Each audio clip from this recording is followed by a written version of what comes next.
Happy Friday and welcome to 89.7. It's the recess hour with Asher Gibbon. We're jumping straight into our show today, and something that is definitely affecting a lot of people out there, especially uni students. If you would probably know someone that is being affected by the housing crisis right now. But today we're going to be talking about how housing solutions must consider students as well. And I'm joined by a migration expert, Melanie McFarlane. Melanie, thank you so much for joining me this morning. Oh, well, thank you very much for having me on the show. Pleased to be here. And jumping just straight into it. So the housing market is worth $10 billion annually to the Australian economy, the student housing market, that is. How important are students to our economy? Well, they're extremely important, and I mean, I'll just preface that with I'm referring also to international students here, because they are coming from overseas. They're creating soft diplomacy ties with the rest of the world. In other words, when they leave Australia, they then spread that great news about how wonderful Australia is to the rest of the world, creating diplomacy, tourism, and so on. But also the international student market. I mean, pre-COVID brought in actually about $40 billion for Australia, created about 240,000 jobs, and it's coming back up to that again now because of students coming back into the country. So it's plus the cultural diversity that's brought in and the vibrant communities that are set up. There's so many advantages to having international students in Australia. And with the housing market, obviously the cost of living is something that is affecting lots of Australians right now. And some people are saying that international students are creating blame for the housing crisis and people are blaming them. Is it fair to blame these students for creating the housing crisis?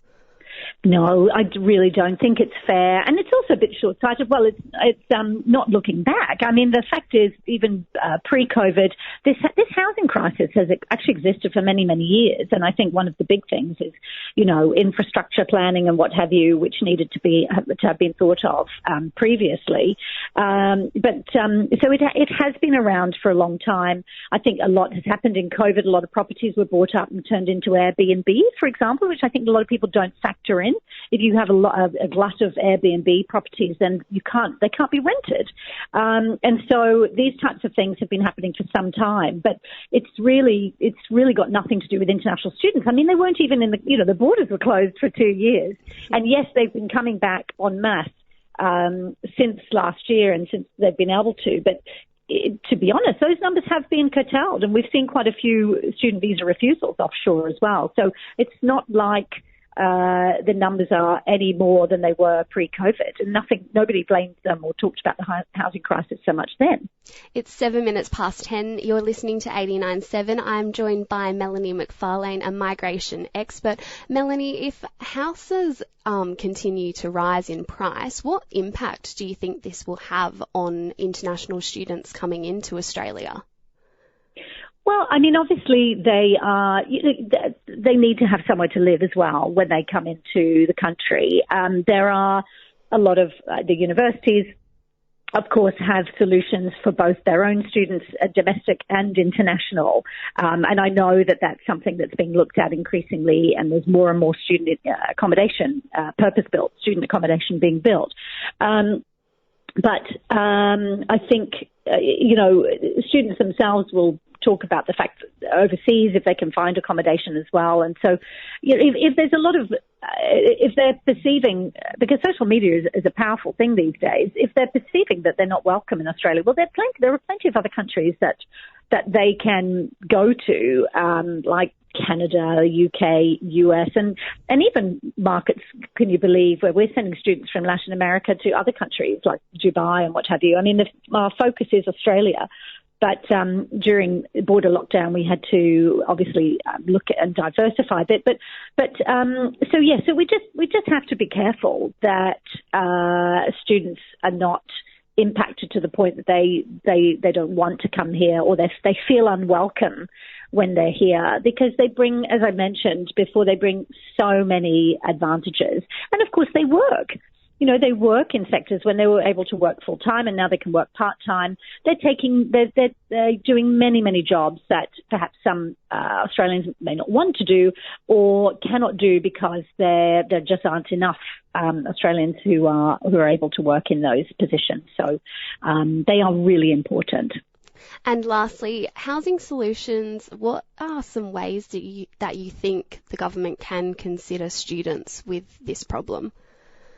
Well, one thing I was talking to a colleague about this, I know with the Airbnb issue, I think there need to be some incentives to perhaps turn those properties back into rental properties.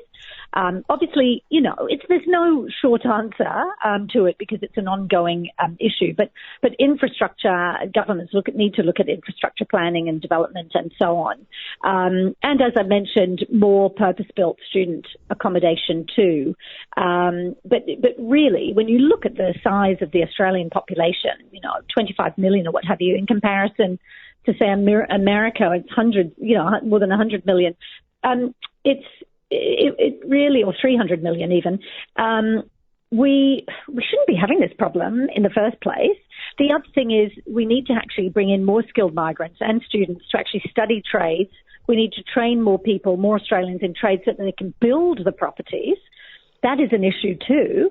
Young Australians, I think, need to be encouraged to go into those types of areas. It can be very lucrative to run your own business, as a carpenter and so on. So there's all those types of things, I think, that we can be looking at. Awesome. Thank you so much for joining me this morning to chat about the housing crisis and students. Enjoy the rest of your day. Thank you. Thanks so much. Thanks for having me on. That's all right. That was Melanie McFarlane, a migration expert, chatting all things international students and the housing crisis. It's 11 minutes past 10. You're listening to 89.7 FM with Asher Given.